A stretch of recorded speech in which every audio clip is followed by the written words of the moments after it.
Bapak Ibu yang saya hormati, bulan pertama daripada kalender Hijriah yakni bulan Muharram. Bahwa bulan Muharram itu salah satu bulan yang dimuliakan oleh Allah Subhanahu wa taala dari 4 bulan yang lainnya. Nah, Muharram itu berasal dari kata haram yang artinya suci atau terlarang. Dinamakan Muharram karena sejak zaman dulu pada bulan ini dilarang berperang dan membunuh. Larangan itu terus berlaku hingga masa Islam.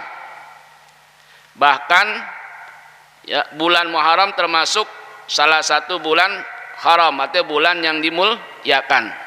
Nah, jadi sesungguhnya bulan ini sudah dikenal oleh bangsa Arab sebelum masa Islam, yang artinya Muharram itu adalah mulia. Kenapa?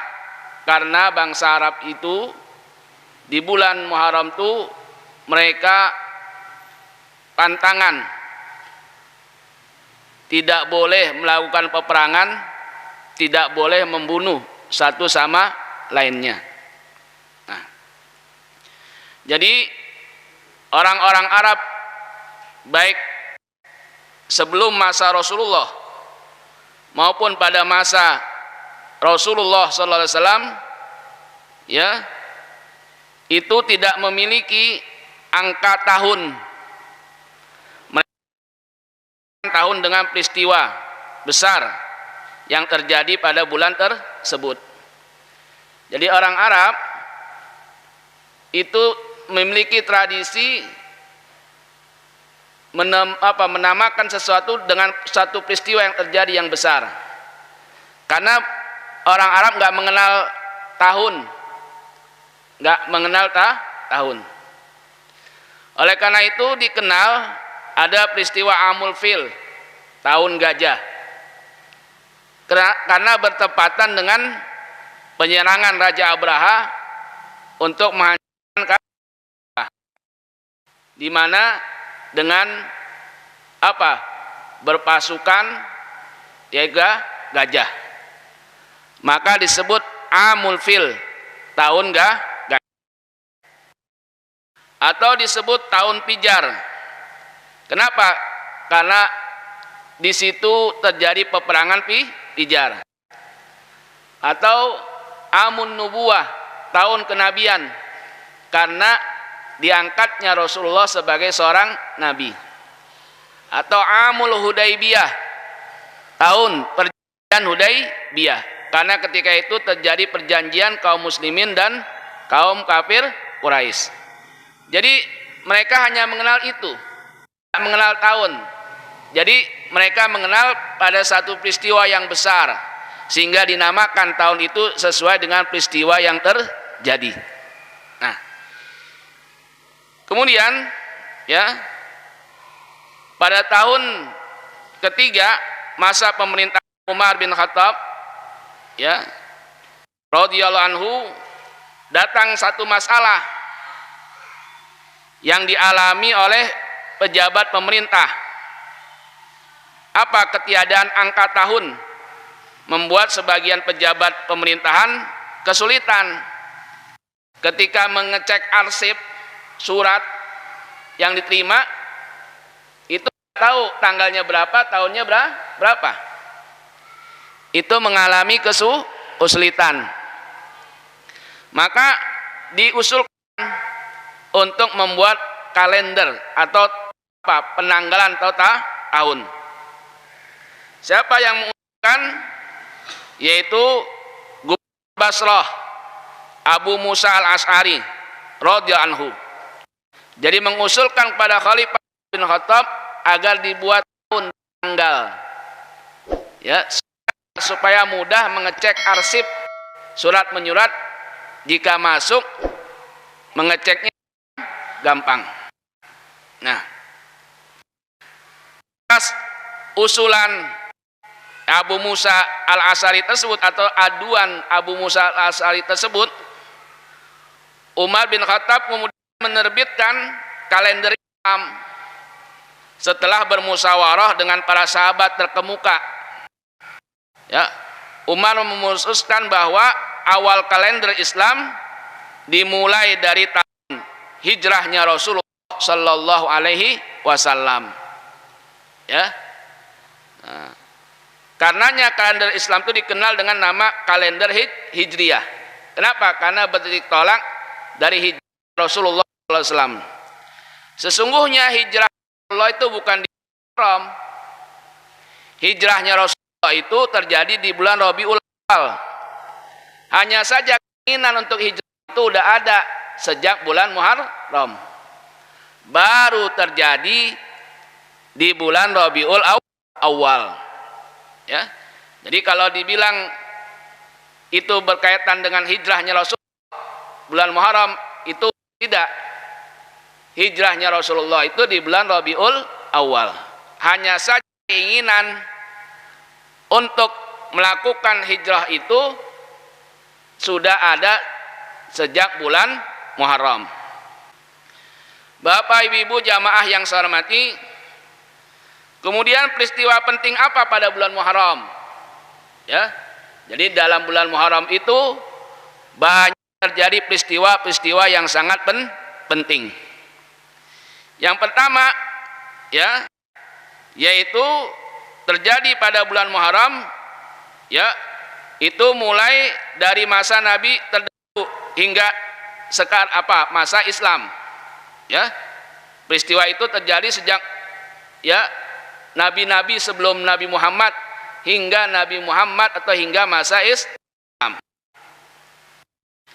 Ya, jadi peristiwa itu penting pada bulan Muharram, ya, di mana Nabi Adam alaihissalam bertaubat kepada Allah dan taubatnya diterima oleh Allah Subhanahu wa taala. Itu terjadi pada bulan Muharram.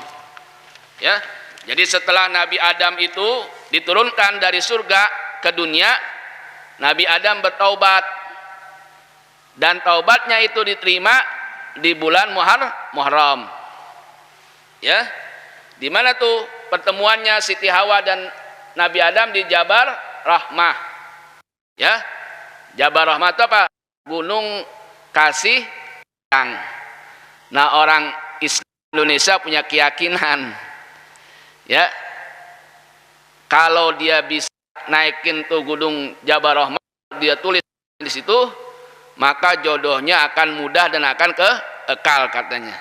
Ya, tuh, itu ke Jabal Rahmah karena tempat itu, gunung itu tempat ketemunya Adam dan Hawa setelah diturunkan duanya dari surga. Dan taubatnya Adam diterima oleh Allah. Yang kita kenal doanya, Rabbana zalamna anfusana wa illa taghfir lana wa tarhamna lanakunanna minal khasirin. Peristiwa di mana Nabi Nuh selamat setelah diterpa banjir yang sangat besar, di mana berlabuh di Bukit Judi, wastawat alal Judi. Apa perahunya Nabi Nuh yang dibuat oleh Nabi Nuh atas perintah Allah itu dengan membawa ya binatang, ya, dan juga orang-orang yang beriman kepadanya.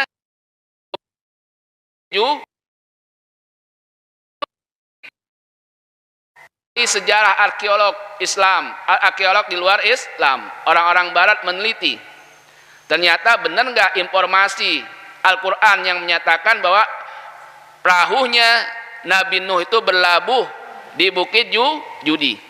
Ternyata benar informasi itu bahwa perahunya Nabi Nuh setelah mengalami banjir yang sangat besar, ya, termasuk anaknya yang juga ya wafat, meninggal karena banjir itu, ya, Nabi Nuh berlabuh di Bukit Judi. Artinya selamat beserta para pengikutnya. Kemudian siapa lagi? Yaitu Nabi Ibrahim alaihis salam yang dimasukkan ke dalam api yang sangat membara oleh Raja Namrud. Ternyata Nabi Ibrahim tetap selamat, tidak terbakar, karena Allah perintahkan kepada api, ya narukuni bardan wa salaman ala Ibrahim. Tuh. Wahai api, jadilah engkau bardan, selamat, bardan dingin, wa salaman dan selamat ala Ibrahim, atas Nabi Ibrahim. Ya. Nah, itu juga terjadi di bulan Muharram. Kemudian Nabi Yusuf alaihissalam bebas dari penjara ketika difitnah melakukan sesuatu kepada Zulaikha. Akhirnya Nabi Yusuf dipenjara, kemudian dibebaskan dari penjaranya itu di bulan Muharram. Itu Nabi Yusuf alaihissalam. Kemudian Nabi Yunus alaihissalam juga selamat keluar dari perut, ya, ikan apa? Ikan yang sangat besar, orang menyebutnya ikan hiu, ya. Nah, dengan selamat Allah apa? Menyelamatkan Nabi Yunus keluar dari perut ikan itu. Itu terjadi di bulan Muharram. Kemudian Nabi Ayub alaihissalam juga sembuh dari penyakitnya, itu juga terjadi pada bulan Muharram.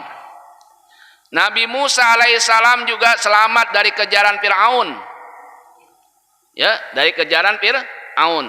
Setelah diperintahkan oleh Allah untuk mengetukkan tongkatnya ke lautan, lalu lautan itu menjadi hamparan jalan yang membuat jalan bagi Nabi Musa.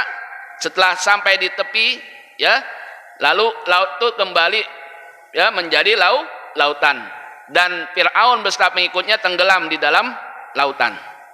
Nah, itu Nabi Musa selamat juga dari kejaran Fir'aun, terjadi pada bulan Muharram. Dan Fir'aun itu diselamatkan oleh Allah jasadnya. Al-yauma nunajjika bi badanika litakuna liman khalfaka ayah. Pada hari ini aku selamatkan jasadmu, ya Fir'aun. Untuk apa? Litakuna liman khalfaka ayah, agar menjadi sebuah pelajaran bagi orang sesudahmu. Jadi diselidiki lagi oleh arkeolog Prancis, benar nggak informasi Quran bahwa jasadnya Nabi Nuh diselamatkan?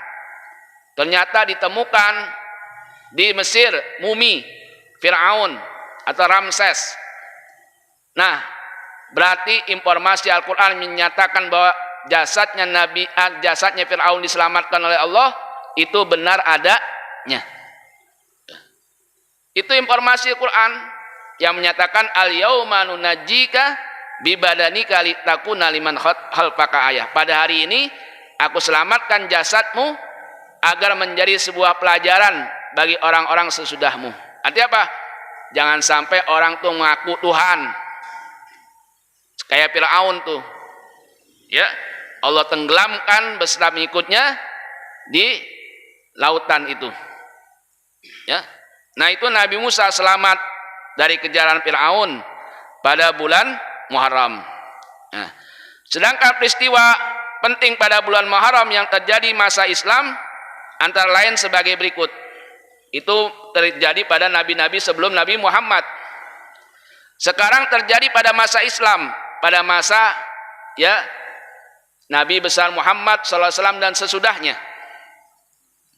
Yaitu pada malam 1 Hijrah muncul tekad hijrah ke Madinah.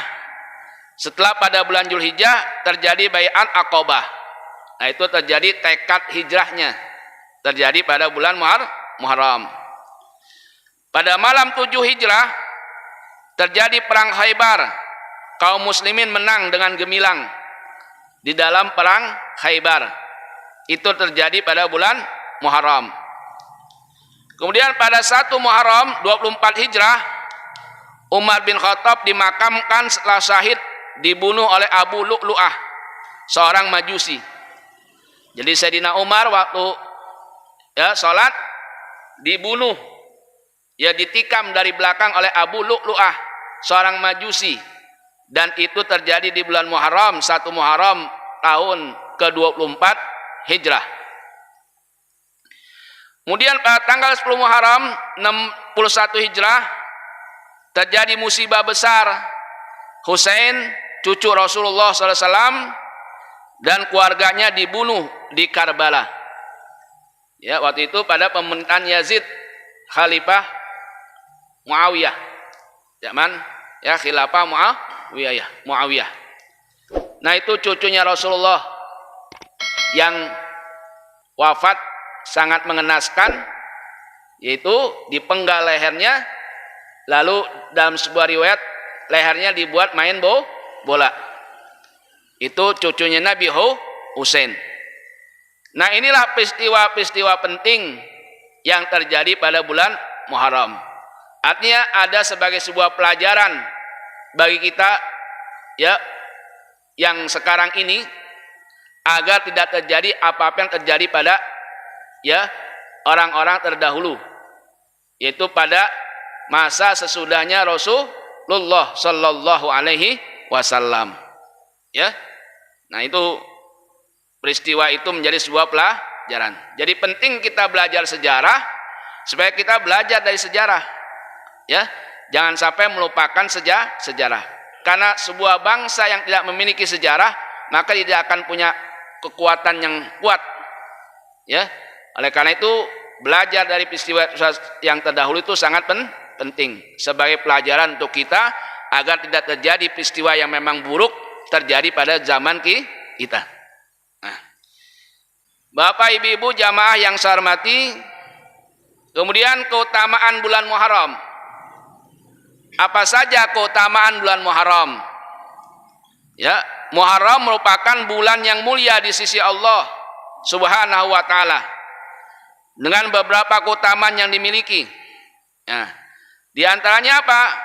Bulan Muharram itu salah satu bulan haram atau bulan yang dimuliakan oleh Allah Subhanahu wa taala. Allah Subhanahu wa taala firman, "A'udzu billahi minasyaitonir rajim. Bismillahirrahmanirrahim.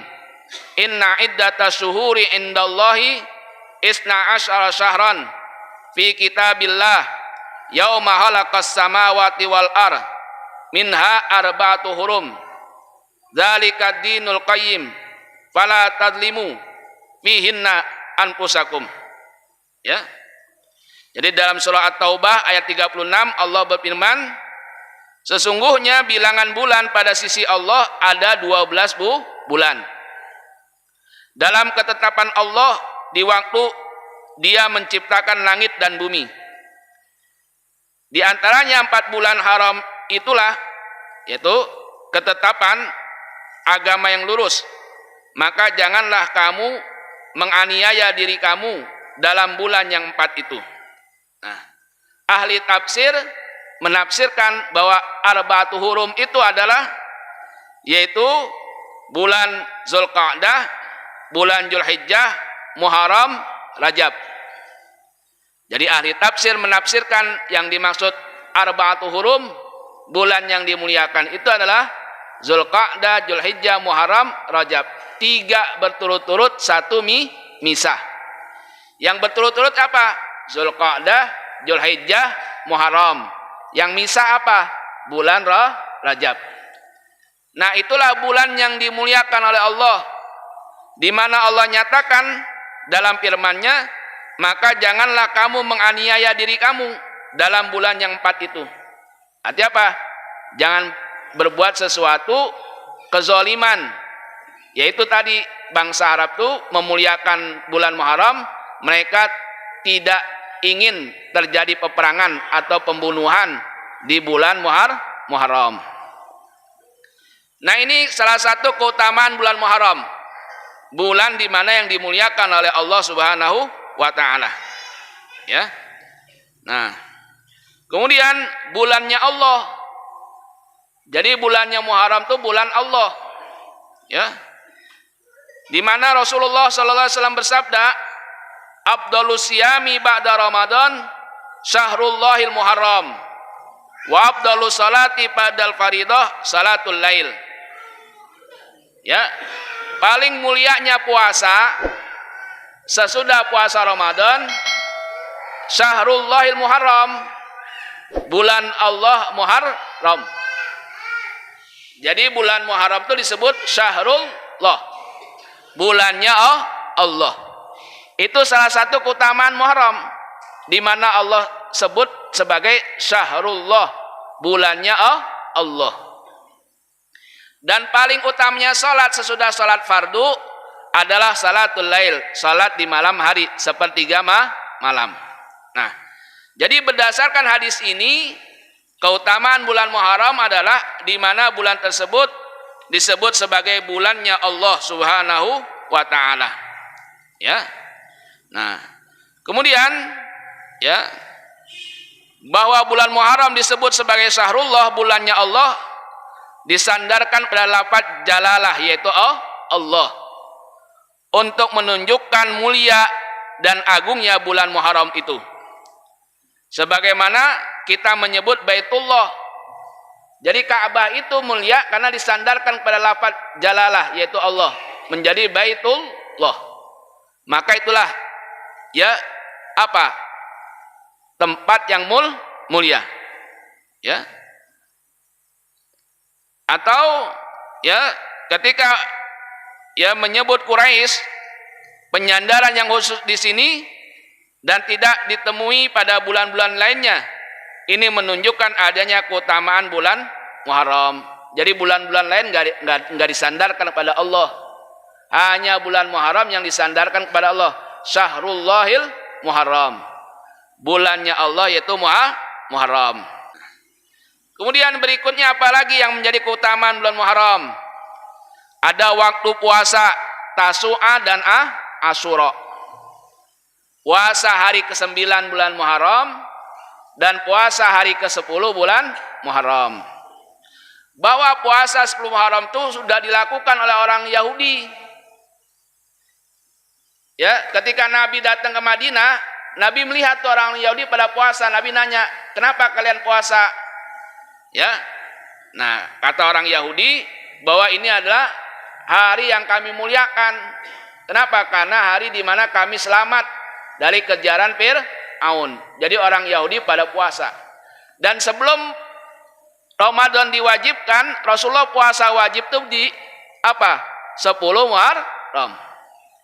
Tapi setelah turun ayat kewajiban puasa Ramadan, maka Rasulullah menjadikan puasa 10 Muharram sebagai sunnah.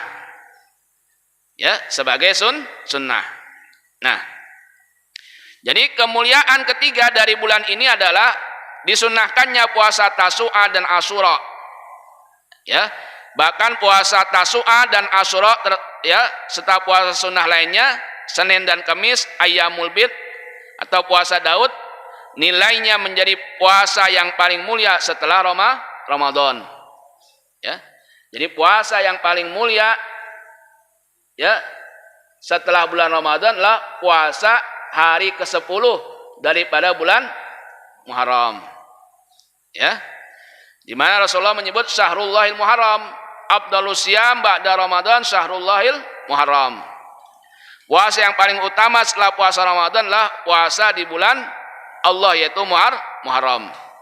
Nah, secara khusus Rasulullah SAW menyebutkan keutamaan puasa Asyura. Secara khusus Rasulullah menyebutkan keutamaan puasa Asyura. Su'ila an saumi yaumi Asyura faqala yukaffiru sanatal madiyah.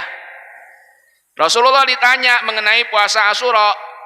Beliau menjawab, ia bisa menghapus dosa setahun yang lalu. Hadis riwayat Muslim.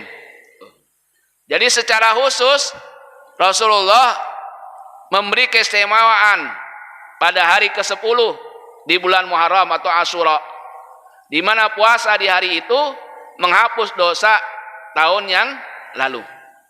Nah, ya tadi bahwa sebelumnya puasa Ramadan Rasulullah puasa wajib itu tanggal 10 Muharram. Ya.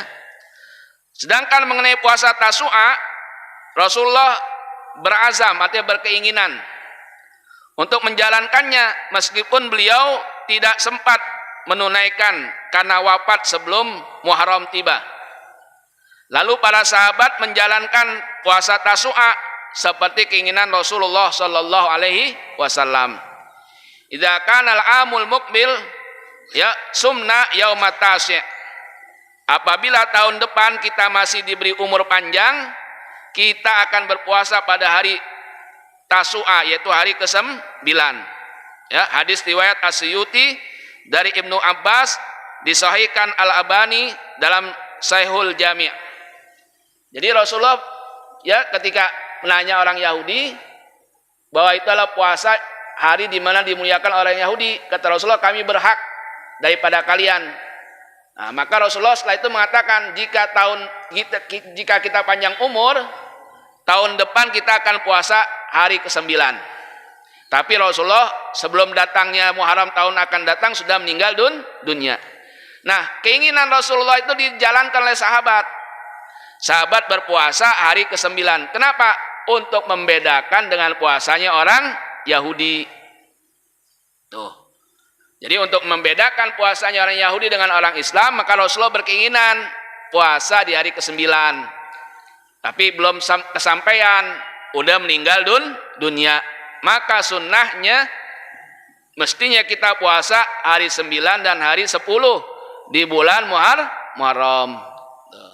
Ya Bu, besok nih tanggal 9, tanggal 10 Muharram puasa. Sebagaimana Rasulullah menyebut itu adalah puasa di hari ke-10 menghapus dosa tahun lalu. Ya, tapi Rasulullah punya keinginan untuk puasa di hari ke-9. Cuma belum sampai, udah meninggal dunia. Itu keinginan Rasulullah dijalankan sahabat. Sehingga sunnah kita puasa hari 9 dan hari ke-10. Nah, inilah keutamaan-keutamaan yang ada pada bulan Muharram. Ya. Jadi itulah tentang apa? Ya, bulan Muharram.